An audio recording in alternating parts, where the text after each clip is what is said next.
ಧರ್ಮಸ್ಥಳ ಠಾಣೆಯಲ್ಲಿ ಇವಾಗಲೇ ಪ್ರಕರಣವನ್ನು ದಾಖಲಿಸಿಕೊಂಡಿದ್ದಾರೆ. FIR ಮಾಡಿಲ್ಲ, ರಿಜಿಸ್ಟರ್ ಮಾಡಿಸ್ಕೊಂಡಿದ್ದಾರೆ. ರಿಜಿಸ್ಟರ್ ಮಾಡಿ ಆದ ನಂತರ ಇವರು ಇದನ್ನು ಇವಾಗ SIT ಕಳಿಸ್ಕೊಡ್ತಾ ಇದ್ದಾರೆ. FIR ಅಂದರೆ ಅಲ್ಲಿ ಕಳಿಸ್ಕೊಡ್ತಾ ಇದ್ದಾರೆ. ಆ ನಂತರ ಕಳಿಸಿ ಸ್ಟೇಟ್ಮೆಂಟ್ ತೆಗೆದು FIR ಮಾಡಿ ಅವರಾಗಿ ತನಿಖೆ ಮಾಡ್ತಾರೆ. ಸರ್ ಏನ್ ದೂರು ಅನ್ನೋದು ಈಗ ಬಹಳಷ್ಟು ಹೊಸ ನೋಡುಗರು ಇರ್ತಾರೆ. ಏನ್ ದೂರು ಏನು ಅಂತ ಮತ್ತೆ ಬ್ರೀಫ್ ಮಾಡಿ ಸರ್.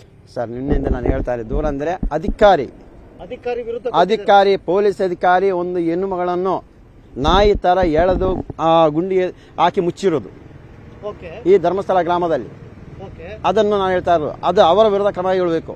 ಅವರು ಯಾರು ಏನಕ್ಕೋಸ್ಕರ ಹೆಣ್ಣು ಮಗಳು 13ರಿಂದ 15 ವರ್ಷದ ಹೆಣ್ಣು ಮಗಳು, ಆ ಹೆಣ್ಣು ಮಗಳ ಏನು ಮಾಹಿತಿ ತೆಗೆದೆ ಯಾವ ಕಾರಣಕ್ಕೋಸ್ಕರ ಅವ ಗುಂಡಿ ತೋಡಿ ಮಣ್ಣು ಮಾಡಿರೋದು, ಅವನು ಯಾರು ಹೇಳಿರೋದು?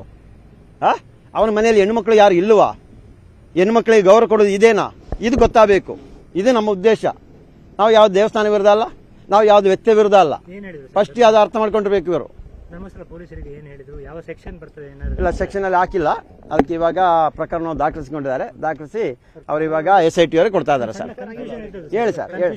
ಏನಂದ್ರೆ ಆ ಘಟನೆ ಆದಾಗ ನೀವು ಸ್ಥಳದಲ್ಲಿ ಇದ್ರಾ ಹೇಗೆ ಅಂತ? ಯಾಕೆ ನಿಮ್ಮ ದೂರು ಅರ್ಜಿಯಲ್ಲಿ ಅದು ಕಾಣಲಿಲ್ಲ ಅಂತ ಹೇಳಿ ಇದೆಲ್ಲ ಅದಂದ್ರೆ ಆ ದೂರ ಅರ್ಜಿಯನ್ನು ನಾನು ಕಟ್ ಮಾಡಿದ್ದೀನಿ. ತುಂಬಾ ಕಟ್ ಮಾಡಿ ಹಾಕಿರೋದು. ಅಂದ್ರೆ ಎಲ್ಲಿ ಅಂತ ಹಾಕಿಲ್ಲ, ಮತ್ತೆ ಯಾರಂತ ಹಾಕಿಲ್ಲ, ಯಾರು ಸಾಕ್ಷಿಯಾರ ಅಂತ ಹಾಕಿಲ್ಲ, ಅದು ಯಾವ್ದು ಹಾಕಿಲ್ಲ. ಅದು ನಾನಿದ್ದೆ ಇದರಲ್ಲಿ ಇದೆ, ಇಲ್ಲ ಅಂತ ಅಲ್ಲ. ನಾನು ಆಗುವಂತ ಹಾಕಿದ್ದೀನಿ, ಅದರಲ್ಲಿ ಆ ಪಾಯಿಂಟ್ ಹಾಕಿದ್ದೀನಿ ಸರ್. ಇದರಲ್ಲಿ ಮಾತ್ರ ಹಾಕಿಲ್ಲ. ಅದು ನಾನು ಸ್ವಲ್ಪ HM ಆಗಿರ್ಬೋದು. ಹೌದು ಸರ್. ನಾನು ನೋಡಿ ಹಂಗೆ ಹೋಗಿರೋದು. ಮಣ್ಣು ಮಾಡೋದು ನೋಡಿದೀನಿ, ಅದು ನೋಡಿ ನಂಗೆ ಹೋಗಿರೋದು. ಒಂದು ವಾರಗಳ ಕಾಲ ಬರಲೇ ಇಲ್ಲ. ಒಂದು ವಾರ ಬಂದಿಲ್ಲ. ಸರ್ ಅಲ್ಲಿಂದ ಅದು ಇದೆ, ಯಾರು ಇವರಿಗೆ ಕರೆ ಮಾಡಿ ಹೇಳಿರೋದಂತ ಇದೆ ಸರ್.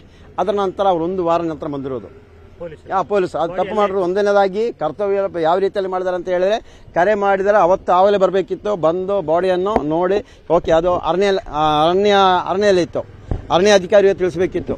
ನಂತರ ಅದನ್ನು FIR ಮಾಡಬೇಕಿತ್ತು, ಅದು ಮಾಜೂರು ಮಾಡಬೇಕಿತ್ತು. ಮಾಜೂರು ಮಾಡಿದ ನಂತರ ಹಾಸ್ಪಿಟಲ್ಗೆ ತಗೊಂಡೋಗ್ಬೇಕಿತ್ತು. ಆ ನಂತರ ಪಬ್ಲಿಸಿಟಿ ಮಾಡಬೇಕಿತ್ತು. ಆ ನಂತರ ಕರ್ನಾಟಕ ರಾಜ್ಯದ ಎಲ್ಲ ಠಾಣೆಗೂ ಮಾಹಿತಿ ಕಳಿಸಬೇಕಿತ್ತು. ಇದಾದ ನಂತರ ಇವರು ನೋಡಿ ಯಾರು ಬಂದಿಲ್ಲ. ನಂತರ ಆ ಬೆಳ್ತಂಗಡಿ ಠಾಣಾ ವ್ಯಾಪ್ತಿಯಲ್ಲಿ ಏನು ಸಮಾಧಿ ಇದೆ, ಆ ಹಾಸ್ಪಿಟಲ್ ಎಲ್ಲ ಪಟ್ಟಣ ಪಂಚಾಯತ್ ಆ ವ್ಯಾಪ್ತಿಯಲ್ಲಿ ಮಣ್ಣು ಮಾಡಬೇಕಿತ್ತು. ಇದನ್ನು ಇಲ್ಲಿ ಪೊಲೀಸ್ ಆಫೀಸರಿಗೆ ದೂರು ಕೊಡುವ ನೇರವಾಗಿ ಅಲ್ಲೇ ಬಂದು ಮಣ್ಣು ಮಾಡಿದ್ದು ಎಷ್ಟು ಸರಿ, ಅದನ್ನ ಕೇಳ್ತಾ ಇರೋದು. ಇವಾಗ ಗೊಂದಲ ಅಂತ ಹೇಳ್ತಾರೆ. 15 ವರ್ಷ ಏನಕ್ಕೆ ದೂರು ಕೊಟ್ಟಿಲ್ಲ ಅಂತ ಹೇಳ್ತಾ ಇದ್ದಾರೆ. ಸರಿ ಸ್ವಾಮಿ, ದೂರು ಯಾರಿಗೆ ಕೊಡಬೇಕಿತ್ತು?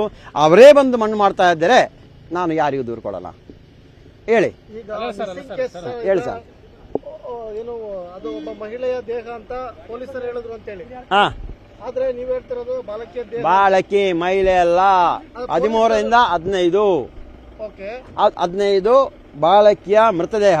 ಆದರೆ ಅಲ್ಲಿ ಆ ಬಂದ ಪೊಲೀಸ್ ಅಧಿಕಾರಿ 1 ವಾರ ಬಿಟ್ಟು ನಂತರ ಬಂದ್ರಲ್ಲ ಸ್ವಾಮಿ, ಆ ಪೊಲೀಸ್ ಅಧಿಕಾರಿ ಇದು 30ರಿಂದ 45 ವರ್ಷದ ಹೆಂಗಸು ಅಂತ ಹೇಳಿ ಅಲ್ಲಿ ಹೇಳಿದ್ರು. ಬಂದವರಿಗೆ ನಾಲ್ಕದೇನಿದ್ರ ಅವರಿಗೆ ಹೇಳಿ ದಾರಿ ತಪ್ಪಿಸ್ತಾ ಇರೋದು. ಆ ರೀತಿಯಲ್ಲಿ ಮಣ್ಣು ಮಾಡಿರೋದು. ಸಂದರ್ಭದಲ್ಲಿ ಯಾವ್ದಾದ್ರು ಅಪರಿಚಿತ ಮಹಿಳೆ 30ರಿಂದ 45 ವರ್ಷದ ಮಹಿಳೆ 45